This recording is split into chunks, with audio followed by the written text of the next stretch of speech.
आज की इस विस्तृत चर्चा में हम एक ऐसी दुनिया के अंदर झांकने वाले हैं जो जो मतलब हमारे बिल्कुल चारों तरफ है। हाँ, हर जगह मौजूद है। बिल्कुल, गगनचुंबी इमारतों से लेकर हमारी जेब में रखे स्मार्टफोन तक।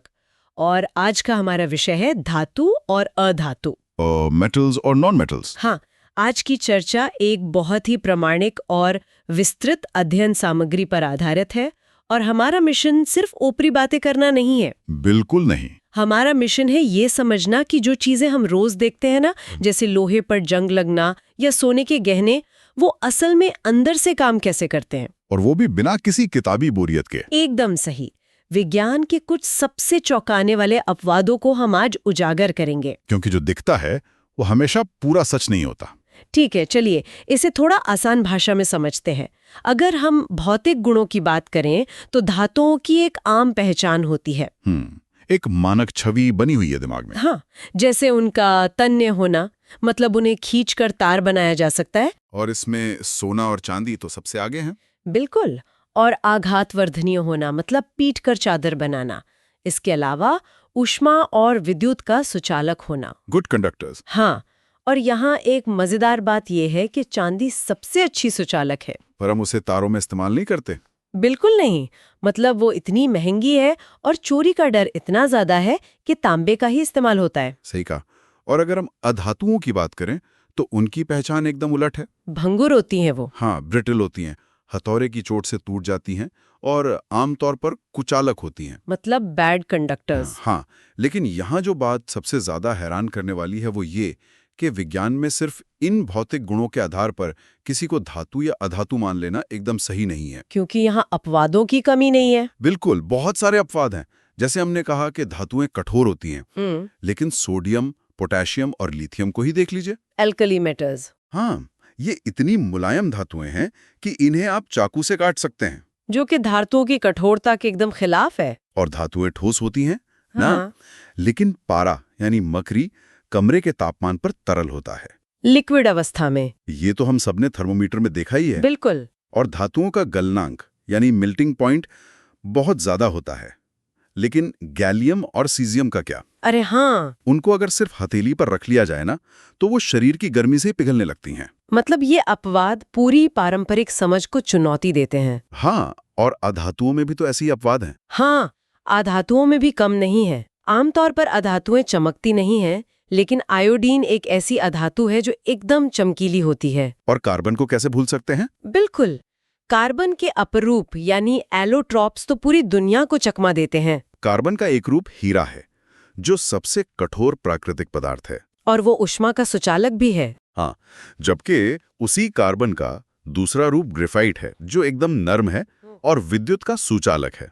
एक ही तत्व, लेकिन परमाणुओं के जुड़ने का तरीका बदलने से सब बदल जाता है। एकदम सही। तो अब भौतिक गुणों से आगे बढ़कर हम रासायनिक व्यवहार की तरफ चलते हैं, जो कि और भी ज्यादा दिलचस्प है। बिल्कुल। जब धातुएं हवा या पानी के संपर्क में आती हैं, तो वो ऑक्सीजन के साथ मिलकर धातु ऑक्साइड बनाती हैं। जैसे तांबे का काला पड़ जाना। हाँ, लेकिन इन ऑक्साइड्स में भी कुछ बहुत ही कूटनीतिज्ञ किस्म के ऑक्साइड होते हैं। डिप्लोमेट्स की तरह काम करते हैं। हाँ, जिन्हें हम उभयधर्मी ऑक्साइड या एम्फोटेरिक ऑक्साइड्स कहते हैं। इसके बारे में थोड़ा बताएंगे? जरूर। एल्यूमिनियम और जिंक के जो ऑक्साइड होते हैं ना, वो बहुत ही स्मार्ट होते हैं। स्मार्ट कैसे? वो अम्ल यानी एसिड और क्षार यानी बेस दोनों के साथ प्रतिक्रिया कर लेते हैं। सामने वाले का स्वभाव देखकर अपना स्वभाव बदल लेते हैं। इसीलिए वो उभयधर्मी कहलाते हैं। बहुत खूब। और जब रासायनिक व्यवहार की बात हो ही रही है, तो सक्रियता श्रेणी का ड्रामा तो बनता ही है। रिएक्टिविटी सीरीज, ये तो रसायन विज्ञान का अपना अलग ही एक्शन है। बिल्कुल। इस सूची में सभी धातुएं एक जैसा बर्ताव नहीं करती। सबसे ऊपर बैठे हैं पोटेशियम और सोडियम, जो बेहद आक्रामक हैं। इतने आक्रामक कि हवा या ठंडे पानी के संपर्क में आते ही आग पकड़ लेते हैं। इसीलिए तो इन्हें हमेशा मिट्टी के तेल यानी कि केरोसिन में डुबोकर रखा जाता है। खुले में तो ये तबाही मचा देंगे। और इसके बाद बीच में आता है कैल्शियम। हाँ, जो पानी में तैरने लगता है। क्योंकि प्रतिक्रिया के दौरान जो हाइड्रोजन के बुलबुले बनते हैं, वो उसकी सतह पर चिपक जाते हैं। बिल्कुल। और मैग्नीशियम ठंडे पानी के बजाय सिर्फ गर्म पानी से प्रतिक्रिया करता है। और एल्यूमिनियम या लोहे का क्या? वो तो और भी शांत है। वो केवल भाप से प्रतिक्रिया करते हैं। सामान्य पानी से उन्हें कोई मतलब नहीं। और इस श्रेणी के सबसे नीचे आते हैं सोना और चांदी। उत्कृष्ट धातुएं। हाँ, जो पानी या हवा से बिल्कुल भी प्रतिक्रिया नहीं करती, इसीलिए वो सालों साल चमकते रहते हैं। लेकिन विज्ञान में कुछ भी अजेय नहीं है। हाँ, सोने जैसी जिद्दी धातु को भी गलाने के लिए एक खास मिश्रण मौजूद है, जिसे एक्वा रेजिया कहा जाता है। बिल्कुल। सांद्र हाइड्रोक्लोरिक अम्ल और सांद्र नाइट्रिक अम्ल का 3:1 का ताज़ा मिश्रण। 3:1 रेशियो। हाँ, और यह मिश्रण इतना ताकतवर होता है कि सोने और प्लैटिनम को भी पूरी तरह से गला सकता है, जो कि अकेले वो दोनों अम्ल नहीं कर सकते। सही बात है। यहाँ एक बड़ी दिलचस्प बात सामने आती है कि आखिर ये इलेक्ट्रॉनों का लेन देन और आयनिक यौगिकों का बनना काम कैसे करता है। ये बहुत ही बुनियादी और अहम सवाल है। आज के हमारे स्रोत सामग्री में इसका एक बहुत ही शानदार असल जिंदगी का उदाहरण दिया गया है। 8,000 रुपए वाला उदाहरण ना? हाँ, बिल्कुल वही। मान लीजिए किसी को 8,000 रुपए की कोई चीज खरीदनी है, ठीक है। और उसके पास सिर्फ 7,000 रुपए हैं। तो जाहिर है वो 1,000 रुपए किसी से उधार लेगा। बिल्कुल, यही अष्टक नियम यानी ऑक्टेट रूल का मूल सिद्धांत है। परमाणुओं को स्थिर होने के लिए अपने सबसे बाहरी कक्ष में 8 इलेक्ट्रॉन चाहिए होते हैं। सोडियम और क्लोरीन की कहानी से इसे सबसे अच्छी तरह समझा जा सकता है। हाँ, सोडियम के सबसे बाहरी कक्ष में सिर्फ 1 इलेक्ट्रॉन होता है, और उसके लिए 7 इलेक्ट्रॉन किसी से मांगना तो बहुत मुश्किल है। तो वो 1 इलेक्ट्रॉन त्याग देता है और धनायन यानी पॉजिटिव आयन बन जाता है। और दूसरी तरफ खड़ा है क्लोरीन, जिसके पास बाहरी कक्ष में 7 इलेक्ट्रॉन होते हैं। उसे सिर्फ एक ही जरूरत होती है अपना अष्टक पूरा करने के लिए। तो वो सोडियम का छोड़ा हुआ वही 1 इलेक्ट्रॉन ग्रहण कर लेता है और ऋणायन या नेगेटिव आयन बन जाता है। और हम जानते हैं कि विपरीत चार्ज एक दूसरे को बहुत मजबूती से आकर्षित करते हैं। इसी आकर्षण बल से आयनिक यौगिक बनते हैं, जैसे सोडियम क्लोराइड, साधारण नमक जो हम खाते हैं। हाँ, और क्योंकि ये आकर्षण बहुत मजबूत होता है, ये यौगिक बहुत ठोस और कठोर होते हैं। इनका गलनांक भी बहुत ज्यादा होता है ना? बहुत ज्यादा। और इनकी सबसे खास बात यह है कि ठोस अवस्था में ये बिजली के सुचालक नहीं होते, क्योंकि आयन अपनी जगह पर फिक्स्ड होते हैं, हिलडुल नहीं सकते। एकदम सही।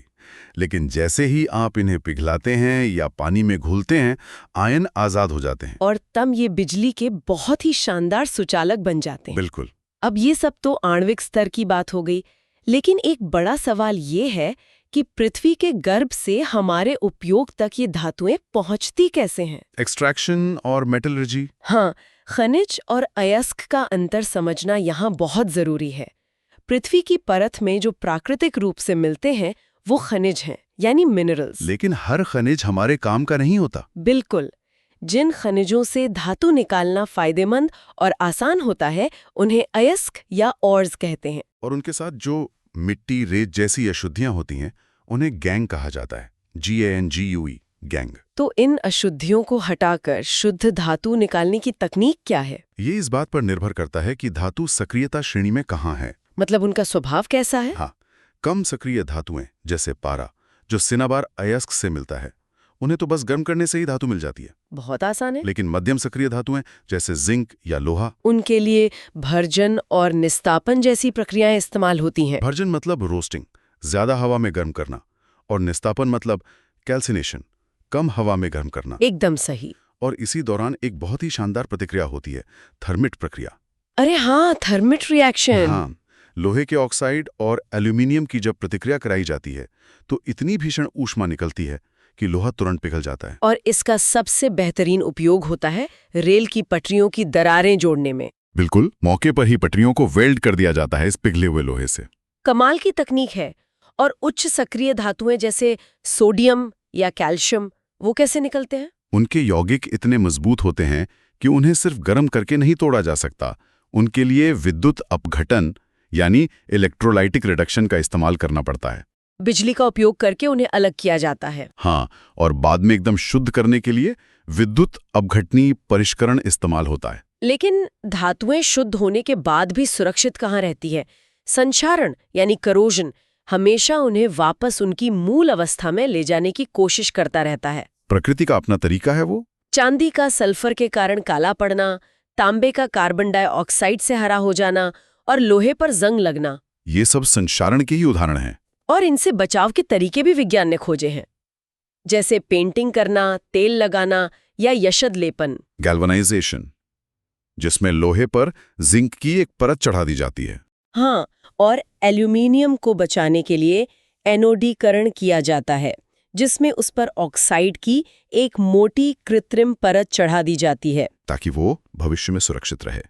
तो इस सब का असल मतलब क्या है? असल मतलब यह है कि शुद्ध धातु हैं अपने आप में हमेशा हमारे काम की नहीं होती। बिल्कुल। जैसे शुद्ध लोहा बहुत नर्म होता है, लेकिन अगर उसमें थोड़ा सा मतलब सिर्फ 0.05% कार्बन मिला दिया जाए तो वो अत्यधिक कठोर हो जाता है। और अगर उसी लोहे में निकल और क्रोमियम मिला दें तो वो स्टेनलेस स्टील बन जाता है, जिस पर कभी जंग नहीं लगता। धातुओं को इस तरह मिलाने की प्रक्रिया को ही मिश्रातु या अलॉय बनाना कहते हैं। सोने के आभूषणों में भी तो ऐसा ही होता है। हाँ, 24 कैरेट का शुद्ध सोना इतना नर्म होता है कि उसके गहने अपना आकार ही नहीं रोक पाएंगे। इसीलिए 22 कैरेट सोने का इस्तेमाल होता है, जिसमें 2 भाग तांबा या चांदी मिलाई जाती है ताकि मजबूती बनी रहे। अमलगम जो पारे का मिश्रातु है, पीतल, कांसा और तारों को जोड़ने वाला टांका यानी शोल्डर, ये सब मिश्रातु के ही बेहतरीन उदाहरण हैं। अगर हम इसे बड़े नजरिए से देखें तो ये सब केवल आधुनिक प्रयोगशालाओं की देन नहीं है। आप दिल्ली के लौह स्तंभ की बात कर रहे हैं ना? बिल्कुल। दिल्ली के कुतुब मीनार परिसर में खड़ा वो ऐतिहासिक लौह स्तंभ, जो करीब 1600 साल पहले भारतीय धातु कर्मियों ने बनाया था। हाँ, 8 मीटर ऊंचा और 6 टन भारी शुद्ध लोहे का स्तंभ जो सदियों से खुले आसमान के नीचे खड़ा है, लेकिन आज तक उस पर जंग का एक भी निशान नहीं है। ये प्राचीन भारतीय विज्ञान का एक बहुत बड़ा चमत्कार है, जिसे आज की आधुनिक तकनीक भी पूरी तरह समझ नहीं पाई है। तो आज की इस चर्चा को अगर समेटें तो धातुएं और अधातुएं सिर्फ विज्ञान की किताबों के नीरस विषय नहीं है। एकदम नहीं। ये एक ऐसा जीवन संसार है जो लगातार एक दूसरे से लेन देन कर रहे हैं और हमारे पूरे भौतिक जगत का निर्माण कर रहे हैं। और अंत में वो दिल्ली का लौह स्तंभ हमारे लिए एक बहुत ही गहरा सवाल छोड़ जाता है। वो क्या? ये लौह स्तंभ हमें बताता है कि बिना किसी आधुनिक मशीन और तकनीक के 1600 साल पहले हमारे पूर्वजों ने जंगरोधी लोहे का निर्माण कर लिया था। बिल्कुल। ये एक बहुत जरूरी सवाल खड़ा करता है।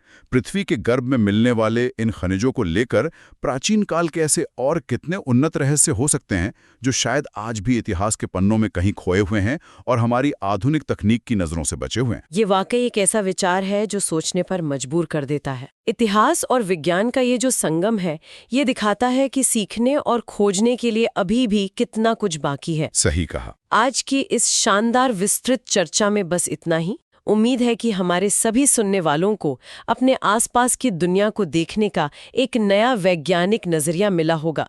जल्द ही ऐसे ही किसी दिलचस्प विषय के साथ फिर जुड़ेंगे।